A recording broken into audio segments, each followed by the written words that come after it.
I want you to stop what you're doing right now, because if you're planning to sell your home in Salt Lake County in 2026, or even thinking about it, the information in this video could be the difference between walking away with top dollar or leaving tens of thousands of dollars on the table. Here's the uncomfortable truth. I have walked through hundreds of homes right here in Salt Lake County, in places like West Jordan, Sandy, Draper, Herriman, South Jordan, West Valley, you name it. And I have watched sellers spend $20,000, $30,000, even $50,000, $60,000 on renovations before selling, only to get offers that didn't reflect a single dollar of those improvements. And it was absolutely devastating. But here's what frustrates me even more. I've also watched sellers spend their money strategically, even as little as $8,000, on the right upgrades, list their home, and get multiple offers over asking price the first weekend. So what's the difference? That's exactly what we're gonna break down today. We're gonna talk about what buyers in Salt Lake County are actually willing to pay more for in 2026, backed by real data, and just as importantly, what they're not. Because in this market, wasting money on the wrong upgrades isn't just inefficient,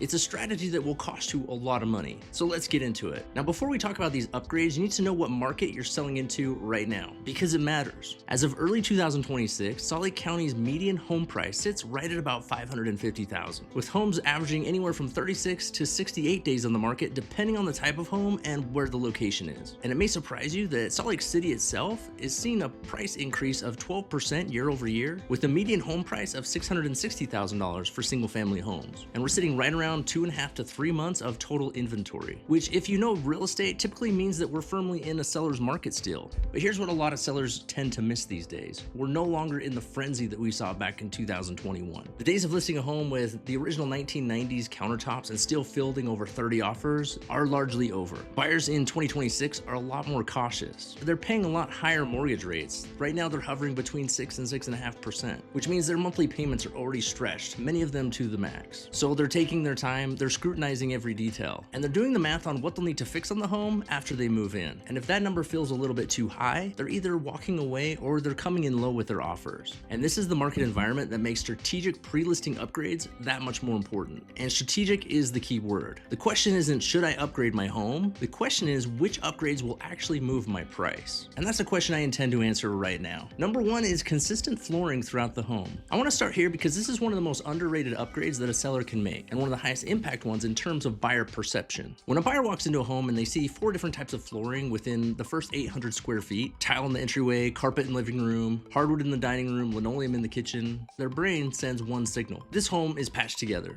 It feels incomplete. It feels like decisions were made out of necessity rather than intention. And subconsciously, it signals poor maintenance overall. Now flip that. A buyer walks in and they see a clean, consistent luxury vinyl plank or hardwood throughout the home. From the front door to the living room, down the hall, into the kitchen, the home immediately feels bigger, cleaner, and more move-in ready. Replacing old carpet or inconsistent flooring throughout the main level, which might cost you anywhere from $4,000 to $10,000 depending on what type you get and the square footage, but can have an outsized impact on buyer confidence and offer price. It's not about luxury, it's about cohesion, and buyers tend to pay for that cohesion. Number two is an updated primary bathroom. The primary bathroom is one of the most emotionally loaded rooms in any home. Buyers aren't just evaluating it as a bathroom. They're imagining their morning routine for the next 10 years in it. Now, I'd never tell you to gut the entire thing unless you absolutely had to. A mid-range bathroom remodel, things like a new vanity, updated tile, modern fixtures, updated lighting, maybe a frameless glass shower enclosure, will typically return around 73 to 80% of what you spend on it. But more importantly, a visually outdated primary bathroom is one of the fastest ways to kill buyer enthusiasm. I had a seller in South Jordan last year. Beautiful home, great neighborhood, but the primary bathroom still had a jetted tub from 2001, pink tile, and a builder-grade vanity with a Hollywood strip mirror. They invested about $10,000 into a targeted update. New double vanity, LED mirror, large format tile in a walk-in shower, and some new fixtures. The bathroom went from being a negative to being one of the main selling features. And we ended up listing the home for $25,000 more than the original CMA,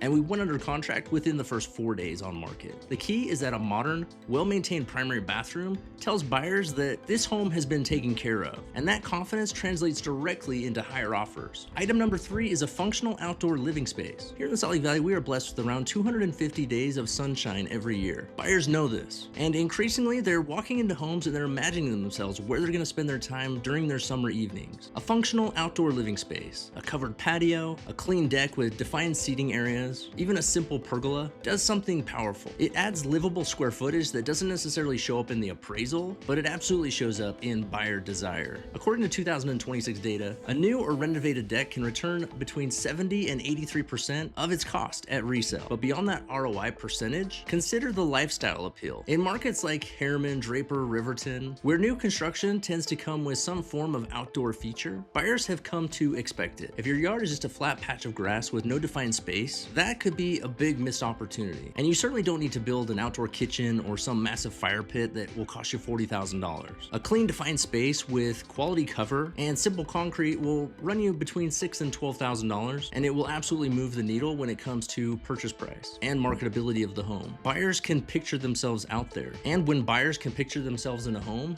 they pay more for it. Number 4, updated kitchen, layout, and finishes. The kitchen is the most discussed room in any home showing, period. Buyers will forgive a lot of things in a home, but an outdated kitchen is a hard pill to swallow, especially when they're already looking to spend upwards of $550,000, and then they have to factor in a $40,000 kitchen remodel on top of it. But here's what I need you to hear. You do not need to do a full-on kitchen renovation. In fact, a major kitchen remodel, the kind where you're moving walls and dropping upwards of $80,000, typically only returns about 38% of that cost at resale. That's right, just 38%. So what does work? Targeted strategic updates that hit the right visual cues. Painting or refacing cabinets instead of replacing them. New hardware. Door pulls and handles can cost about $300, but make a huge impact on perception and the listing photos. Quartz or granite over that cracked laminate. A new backsplash, updated light fixtures, energy efficient stainless steel appliances if yours are originals. Minor kitchen remodels will return between 70 and 95% of their cost at resale. The goal is to eliminate the red flags for the buyers, not to win a design award. One important thing to consider, layout really matters. If your kitchen flow is a nightmare, it feels closed off, there's no good counter space, if the island blocks off the traffic pattern, the buyers are gonna feel it even if they don't really articulate why. And I know I just said you shouldn't move walls, but sometimes removing a non-load bearing wall to open up the kitchen to the living space is one of the highest ROI things that you can do. It's always worth a conversation with a contractor if you think that is something that's gonna be an issue for you. Number 5 is gonna be newer major systems, things like the roof, water heater, and furnace. I saved this one for last in the add value category because it's one of the ones that sellers most often underestimate and buyers most often obsess over. Every buyer is walking into a home in 2026 with a pending home inspection in the back of their mind. If they see a concern but they love the house, they're always going to think back to, oh, well, we'll just see what happens on the inspection. But the single biggest fear that every buyer carries is, what big ticket surprise is waiting for me in that inspection? A 15-year-old roof, a 1998 HVAC system, a water heater that's 12 years past its expected lifespan. These are the line items that will show up on an inspection report and will immediately become negotiation leverage, or worse, potential deal breakers. If your roof has between 3 and 5 years left on it, seriously consider replacing it. The average roof replacement runs between $10,000 and $20,000, but the negotiated credit that buyers will often ask when they realize it needs to be replaced is often closer to $15,000 to $25,000 because they're pricing in labor, inconvenience, and the risk.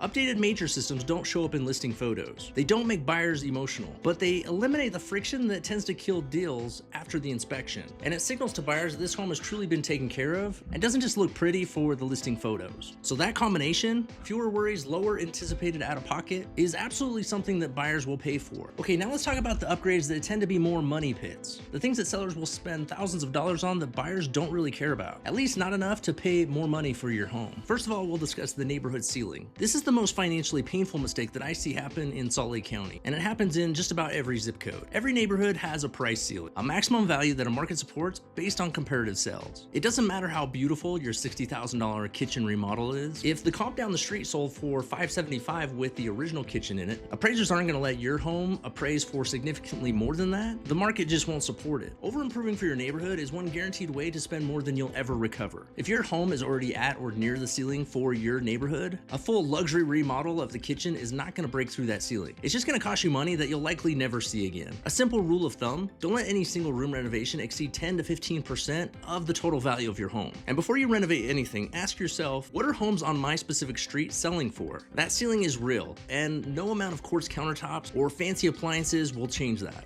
The next is bold and personalized design choices. I need to be honest with you here, even if it's going to be a little bit uncomfortable. That dramatic accent wall that you absolutely love, the bold terracotta tile that you imported, the custom mural in the primary bedroom wall.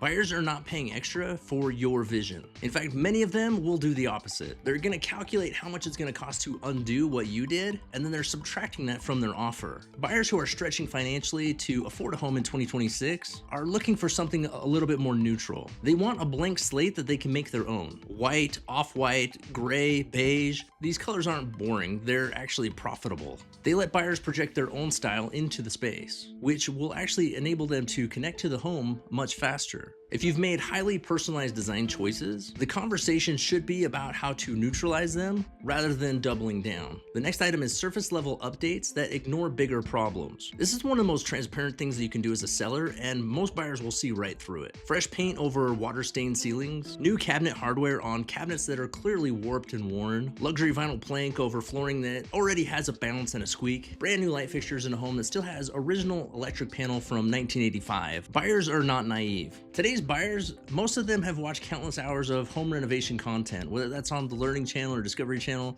or just online on YouTube. They bring their agent who probably has years of experience, they bring in an inspector whose job is to inspect these homes, and they bring their own ideas and skepticism. When they sense that cosmetic updates are hiding or ignoring real structural or mechanical issues, their trust starts to disappear. And when the trust disappears, so does the offer price. If there are real issues with your home, address them directly or change the price accordingly. You've heard the phrase putting lipstick on a pig. That's what some people try to do, and they try to get top dollar, but buyers see through it every time. It's just not gonna work. The next item is when you have rooms that don't have a clear function. Walk into a room that has a treadmill, a futon, a few boxes of Christmas decor, and a beanbag chair, and tell me what the room is. You can't, and if you can't, buyers can't either. Undefined spaces kill the value. Buyers can only pay for what they can mentally occupy. If they walk into a room and they spend 10 seconds trying to figure out what the room even is, they're not gonna picture their family living there. They feel confused, and subsequently, they devalue the home.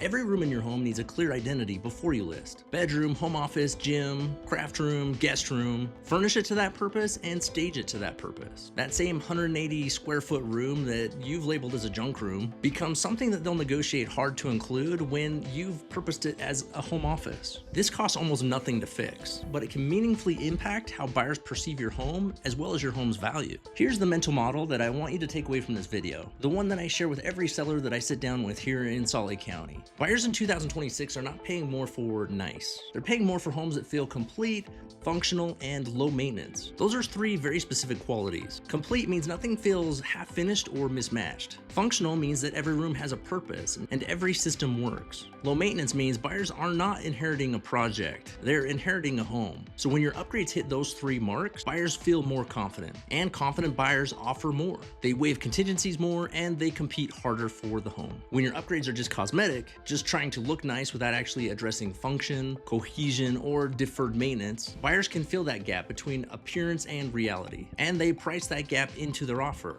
The difference between a seller that gets top dollar and the one who doesn't is not always the condition of the home. It's often the strategy behind the upgrades that they choose to make. Look, we're in a Salt Lake market where a well-prepared home and one that isn't can be listed on the same street the same week and can see a $40,000 to $60,000 difference in the final sell price. I see it happen, and the data supports it. The upgrades that win are the ones that buyers can feel. The seamless floors, the renovated primary bathroom, the functional outdoor space, the kitchen that doesn't trigger a red flag, and the systems that pass inspection without any drama. The upgrades that lose are the ones that sellers do for themselves. The bold choices, the over improvements, and the cosmetic cover-ups. If you're thinking about selling your home in Salt Lake County, whether it be in 30 days, 90 days, or 12 months, I would love to walk through your home with you, tell you exactly what to prioritize and what to skip, and build you a pre-listing plan that actually protects your equity. I'm going to put all my contact info in the description below. You can reach out to me, book a call with me, or visit my website. And if you've enjoyed this video, if you wouldn't mind hitting the like button and consider subscribing if you'd like to see more. Thanks so much for watching, and I'll see you in the next one.